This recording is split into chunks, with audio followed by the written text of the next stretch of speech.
News 18 आप देख रहे हैं। प्रधानमंत्री नरेंद्र मोदी के अनुष्ठान की बात हम करने वाले हैं। अयोध्या में प्राण प्रतिष्ठा से पहले प्रधानमंत्री नरेंद्र मोदी के आह्वान पर बीजेपी का धार्मिक स्थलों पर सफाई अभियान शुरू हो चुका है। पार्टी के दिग्गज आज सफाई अभियान के लिए ग्राउंड जीरो पर उतरे हुए नजर आए। उन सभी की तस्वीरें आपके सामने, ये 5 तस्वीरें आप देख रहे हैं। बीजेपी के सफाई अभियान की कुछ तस्वीरें हम आपको दिखा रहे हैं आपके टेलीविजन स्क्रीन पर। बीजेपी के अध्यक्ष जेपी नड्डा आप देखेंगे इन तस्वीरों में। बीजेपी अध्यक्ष, यूपी बीजेपी अध्यक्ष, महामंत्री संगठन धर्मपाल सिंह इन तस्वीरों में आप देखेंगे। यूपी के दोनों डिप्टी सीएम इन तस्वीरों में आपको नजर आएंगे, जिन्होंने अभियान में हिस्सा लिया है आज।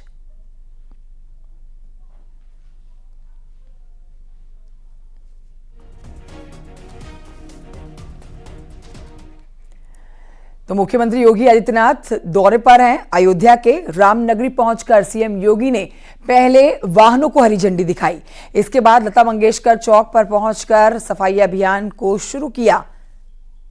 उनकी भी तस्वीरें हम आपको दिखा रहे हैं। ये 3 तस्वीरें। आज कई इलेक्ट्रिक बसेस, ई रिक्शा, बड़ी सौगात प्रदेशवासियों को दे दी गई है, वो भी स्वच्छता के मायनों में और प्रदूषण को कम करने के मायनों में काफी अहम कड़ी है। तो वहीं दूसरी तरफ मुख्यमंत्री योगी आदित्यनाथ, जो कि लता मंगेशकर चौक पर पहुंचे, हरी झंडी उनकी तरफ से इन ई वाहनों को दिखाई गई। और बीच की तस्वीर जो आप देख रहे हैं, ये उसी सफाई अभियान की है जिसमें पीएम मोदी के आह्वान के बाद बढ़ चढ़कर हिस्सा लिया जा रहा है तमाम प्रदेश के मुख्यमंत्रियों की तरफ से। तो मुख्यमंत्री योगी आदित्यनाथ लता मंगेशकर चौक पर पहुंचते हैं। ना सिर्फ मुख्यमंत्री बल्कि उन्होंने अपनी कैबिनेट को भी इसी तरह से निर्देश दिए हैं कि जहां पर रहें वहां तमाम धार्मिक स्थलों को, तीर्थ स्थलों को साफ सुथरा रखें, खुद भी सफाई रखें, आसपास के लोगों से भी साफ सफाई रखने की अपील की जाए, ताकि पीएम मोदी का ये अनुष्ठान, आह्वान जो है, ये 22 जनवरी तक पूरी तरह से निखर कर सामने आए। और ना सिर्फ उत्तर प्रदेश, जहां के अयोध्या में भगवान श्री राम के प्राण प्रतिष्ठा का बेसब्री से इंतजार किया जा रहा है, बल्कि पूरे देश में ही साफ सफाई का एक अलग सी तस्वीर निकलकर सामने आए। फिलहाल आप देख रहे हैं मुख्यमंत्री योगी आदित्यनाथ अब से थोड़ी देर पहले ही लता मंगेशकर चौक पर झाड़ू लगाते हुए नजर आए हैं। ना सिर्फ मुख्यमंत्री योगी आदित्यनाथ बल्कि बीजेपी के राष्ट्रीय अध्यक्ष जेपी नड्डा भी दिल्ली में इसी तरह से सफाई अभियान में जुटे हुए नजर आए। ये पिंक ऑटो आपके सामने, ये ई रिक्शा है जो आज सड़कों पर दौड़ना शुरू हो जाएंगे। सटपट सड़कों पर दौड़ेंगे उत्तर प्रदेश की, तो लोगों को उनके गंतव्य तक तो पहुंचाएंगे। सोचिए, बड़ी बात यह है कि इससे जो और वाहनों से वातावरण प्रदूषित होता है, इनसे नहीं होगा।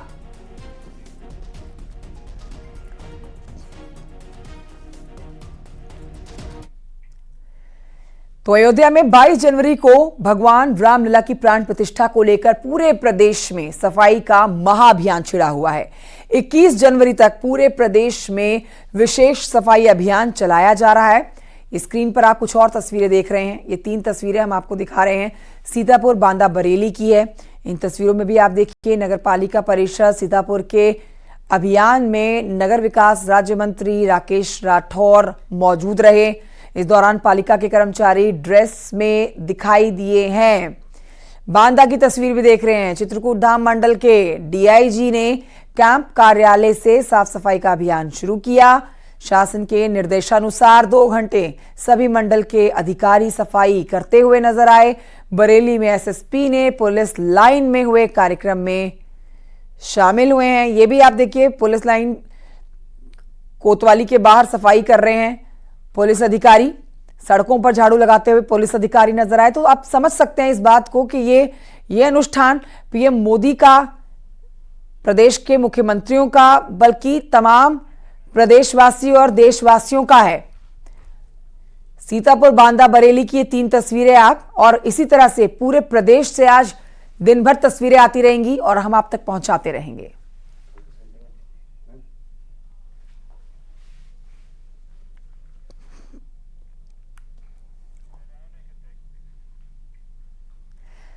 और इसी कड़ी में आगे बढ़ते आपको दिखाते हैं प्रदेश बीजेपी अध्यक्ष भूपेंद्र सिंह चौधरी की तस्वीरें।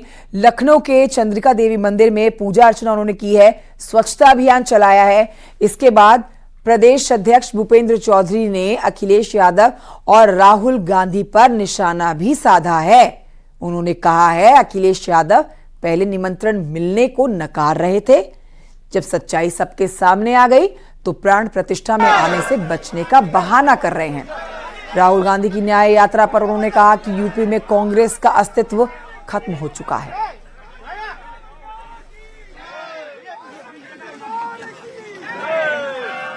उधर से चलो यार।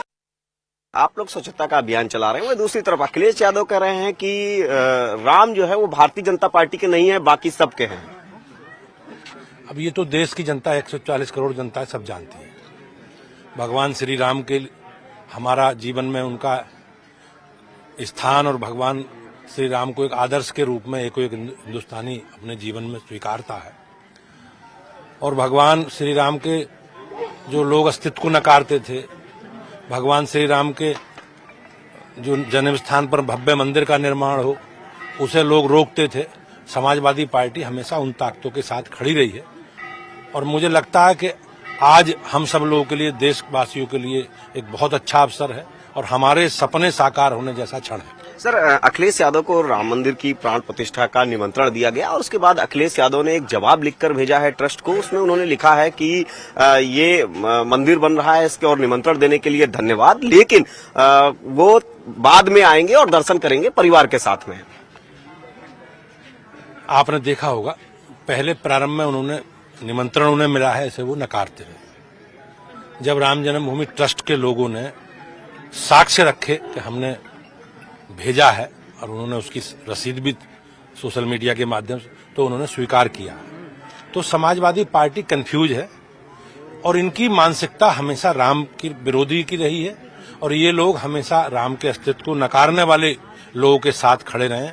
मुझे विश्वास है कि हमारे लिए, आप सबके लिए और सबके प्रयास से माननीय प्रधानमंत्री जी का जो संकल्प है, उस संकल्प को देश की जनता आगे बढ़ा रही है। राहुल गांधी जी फिर एक बार न्याय यात्रा निकाल रहे हैं, उसको किस तरह से देखते हैं? कितनी चुनौती होगी राहुल गांधी की इस न्याय यात्रा से भारतीय जनता पार्टी के सामने? चुनौती हमारे लिए जो आम आदमी है और हम माननीय प्रधानमंत्री जी का जो संकल्प है कि हमारे लिए प्राथमिकता में गरीब हैं, किसान हैं, महिला हैं, नौजवान हैं, तो हमारी सरकार उनके जीवन कैसे बेहतर हो, माननीय प्रधानमंत्री जी उसी संकल्प के साथ आगे बढ़ रहे हैं। इन्होंने पहले भी न्याय यात्रा या भारत जोड़ो यात्रा चलाने का काम किया, उसका कोई प्रभाव आपने देखा होगा देश की जनता। और उत्तर प्रदेश जैसे राज्य में कांग्रेस के लिए कोई संभावना बची नहीं, कांग्रेस के नेता भी पलायन कर गए और कांग्रेस ही पलायन कर गए। खबर कानपुर से, जहां पर एसटीएफ ने 1 लाख के इनामी को अरेस्ट किया है। किसान आत्महत्या केस में ये फरार चल रहा था। आरोपी शिवम सिंह, एसटीएफ की टीम ने इसे आगरा से धर दबोचा है।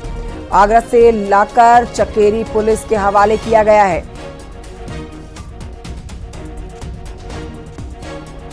तो एसटीएफ की टीम के हाथ ये बड़ी कामयाबी आप कह सकते हैं।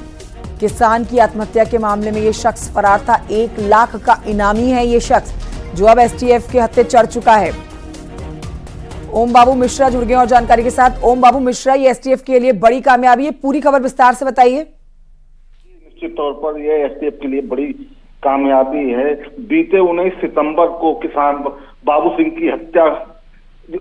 सिंह ने आत्महत्या की थी और उसका आरोप भाजपा नेता आशु दिवाकर और उनके साथियों पर लगा था। शिवम सिंह, जिसको एसटीएफ ने और चकेरी पुलिस ने गिरफ्तार किया है, यह वही शिवम सिंह है जो किसान बाबू सिंह की हत्या का जिम्मेदार माना जा रहा था और भाजपा नेता का खास सहयोगी था। पुलिस ने लगातार वह तब से फरार चल रहा था। इसके बाद पुलिस ने इस पर पहले 50,000 फिर 1 लाख का इनाम घोषित किया था। सूत्रों का ने बताया है कि कल देर रात गाजियाबाद से शिवम सिंह को गिरफ्तार कर लिया गया है और चकेरी पुलिस उसके साथ है, जहां उससे पूछताछ की जा रही है। जी, बहुत शुक्रिया आपका ओम बाबू जानकारी के लिए।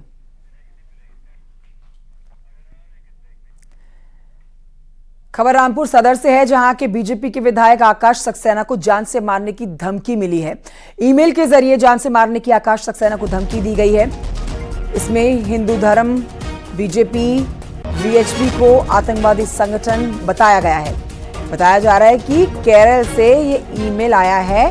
सिविल लाइन पुलिस ने केस दर्ज कर लिया है। इस मामले की जांच में जुट गई है पुलिस।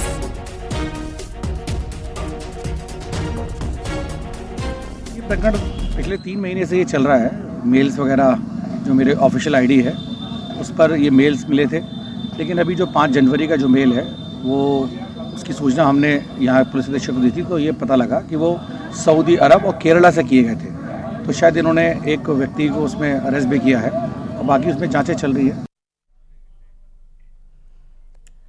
और ये आगे बढ़ते आपको बताते हैं, सुप्रीम कोर्ट से राहत मिलने के बाद बीएसपी के पूर्व सांसद अफजाल अंसारी का दर्द छलका है।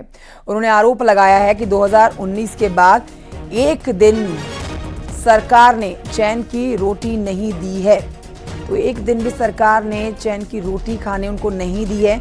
मेरा हौसला तोड़ने के लिए हर तरह से बर्बाद किया गया है। परिवार के सदस्यों को झूठे मुकदमों में फंसाया गया है। किया गया मेरे पैरों में बेड़ियां डालने के लिए, जंजीर डाल दी गई। मेरा हौसला तोड़ने के लिए बर्बाद किया गया हर तरह से। मेरी खड़ी खेतों में फसलों को बर्बाद किया गया। मेरे फार्म हाउस को, मेरे खेत को, मेरे बाग को, मेरे घर को, मेरी संपत्तियों को हर तरह से जो डैमेज कर सकते हैं, परिवार के सदस्यों को झूठे मुकदमों में फंसाना। खबर नोएडा से, जहां पर एक फ्लैट में आग लग गई। कमरे में फंसे 3 बुजुर्ग फंस गए यहां पर, और मौके पर पहुंची दमकल की टीम ने बुजुर्ग को फ्लैट से सकुशल बाहर निकाला। तस्वीरें आपको दिखा रहे हैं। हादसा सेक्टर 25 का है। जलवायु विहार में यह हादसा हुआ है। इन्वर्टर से आग लगने की आशंका जताई जा रही है।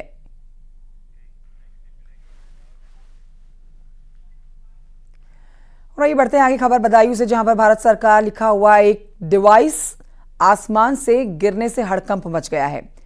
खेत पर काम कर रहे किसान को ये डिवाइस मिला है और पुलिस ने मौके पर पहुंचकर इस डिवाइस को अपने कब्जे में लिया। आगे की जांच में जुट गई है।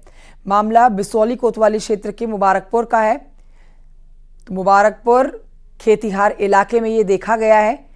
संभावना यहां पर जताई जा रही है कि डिवाइस मौसम की जांच के लिए गुब्बारे के साथ बांधकर छोड़ा गया होगा और इस डिवाइस में कलर लाइट भी लगी हुई है। मैं अपने खेत में घास की दवाई लगा रहा था। इस बीच एक मुझे डिवाइस मिली थी। उसमें डिवाइस देखते हुए मैंने देखा तो मैंने 112 को कॉल किया था। उसके बाद 112 की टीम मौके पर पहुंची, उसको जांच पड़ताल कर रही है। क्या एडवाइस है उसको, कैसी क्या लगा? जानकारी भी नहीं है। उसको कुछ लिखा हुआ है? नहीं, जानकारी भी नहीं है मेरी कुछ। बदायूं की बात खबर बाराबंकी से, जहां पर कोहरे का कहर देखने को मिला। इस तेज रफ्तार कार इंदिरा नहर में जा गिरी। तस्वीरें भी आपको दिखा रहे हैं। कार में सवार 5 लोगों में से 2 लापता बताए जा रहे हैं। 2 लोग तैरकर बाहर आ गए। पुलिस ने ग्रामीणों की मदद से तीनों को बाहर निकाला है। लापता हुए लोगों की तलाश के लिए एसडीआरएफ बुलाई गई। कार सवार लखनऊ से दोस्त पार्टी में गए हुए थे। वापस लौटते वक्त यह हादसा हुआ और घना कोहरा इसकी वजह बताया जा रहा है। आतंक देखने को मिल रहा है। कुत्ते ने 12 लोगों के ऊपर हमला कर दिया, उन्हें काटकर घायल कर दिया। थाना शिकोहाबाद क्षेत्र की ये घटना। तस्वीरें भी आप देख रहे हैं। घायल लोग अलग अलग अस्पताल में भर्ती हैं। कई लोगों का इलाज इस समय चल रहा है। और आप जो 12 लोगों को कुत्ते की तरफ से काटा गया है उनकी तस्वीरें हम आपको दिखा रहे हैं। कई लोगों को गंभीर चोटें भी आई हैं। कब काट ली है? कैसा कुत्ता है जो पूरे गांव में काफी लोगों को काट रहा है? पूरे गांव में कई लोग घायल। उधर मैनपुरी में आवारा कुत्ते ने एक के बाद एक 5 लोगों को काटा। मामला मैनपुरी के सिमरई गांव का है। एक और कुत्ते ने दूसरे गांव में 2 लोगों को काट लिया। सभी को जिला अस्पताल में भर्ती कराया गया। आवारा कुत्तों की वजह से मैनपुरी में लोग डरे हैं। कुत्ते ने काटा तो मां है हमारी। और कितने, क्या नाम उनका? पुष्पा देवी। और कितने लोगों को काटा है? वैसे तो 4-5 लोगों को काटा हुआ गाँव में। क्या क्या नाम उनके? उनका एक लोगों का पता नहीं, एक उषा देवी है, साथ में ही है, उनको ज़्यादा काटा हुआ फेस पे। और दूसरे ब्रजेश कुमार है, तीसरे एक जावेद लड़का है और चौथे का नाम नहीं है। कौन से गांव का मामला भैया जी? सिमरई का। कितने बजे घटना है जी? ये लगभग 6:30 बजे।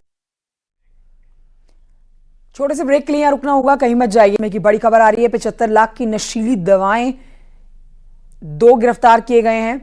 मुजफ्फरनगर से सहारनपुर लाई गई थी ये नशीली दवाएं। आसपास के इलाके में हड़कंप मच गया है, जहां पर इनको सप्लाई किए जाने की तैयारी थी। गैंग के तार खंगालने में जुट गई है पुलिस, एसटीएफ और ड्रग्स विभाग के अधिकारी संयुक्त कार्रवाई कर रहे हैं। किशनपुरा मार्केट के पार्किंग में बरामद की गई है ये दवाइयां। तो बड़ी खबर आपको बता रहे हैं हमारे सहयोगी, इस पर और जानकारी देंगे। फिलहाल आपको बता देते हैं कि 75 लाख रुपए इनकी कीमत बताई जा रही है नशीली दवाइयों की, जिसकी एक बड़ी खेप लग चुकी है पुलिस के हाथ। मुजफ्फरनगर से सहारनपुर लाई गई थी ये नशीली दवाइयां, 75 लाख रुपए से ज्यादा इनकी कीमत। आसपास के इलाके में सप्लाई करने की जो इनकी तैयारी थी उसको फेल कर दिया गया है।